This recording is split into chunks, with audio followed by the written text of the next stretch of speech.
১৩ বছরের গৃহযুদ্ধের পর অবশেষে সিরিয়ায় স্থিতিশীলতা ফিরে আসার ইঙ্গিত। ক্ষমতাচ্যুত প্রেসিডেন্ট বাশার আল আসাদের পতনের পর প্রথমবারের মতো সংসদ নির্বাচন অনুষ্ঠিত হলো।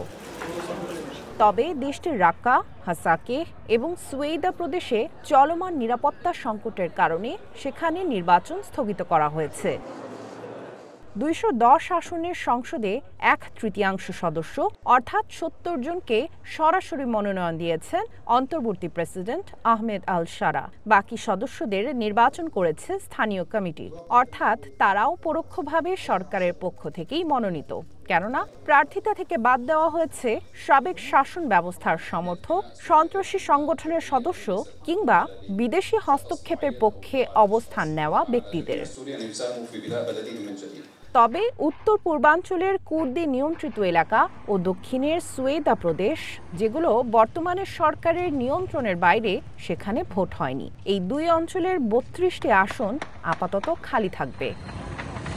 নির্বাচিত সংসদ সদস্যরা সিরিয়ায় নতুন সরকার গঠন না হওয়া পর্যন্ত অন্তর্বর্তীকালীন সময়ে আইন প্রণয়নের দায়িত্বে থাকবেন। এই সংসদের মেয়াদ ঠিক করা হয়েছে ৩০ মাস।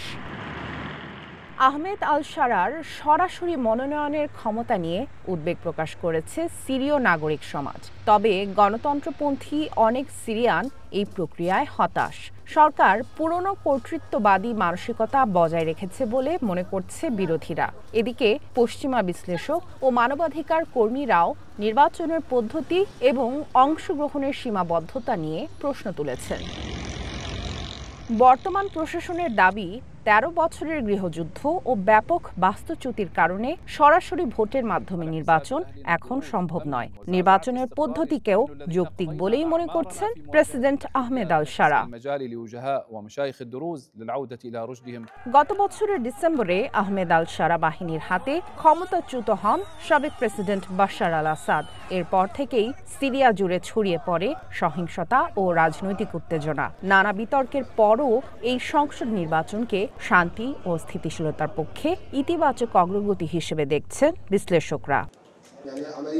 সামিয়া জান্নাহ, ওয়ান ইন্টারন্যাশনাল ডেস্ক।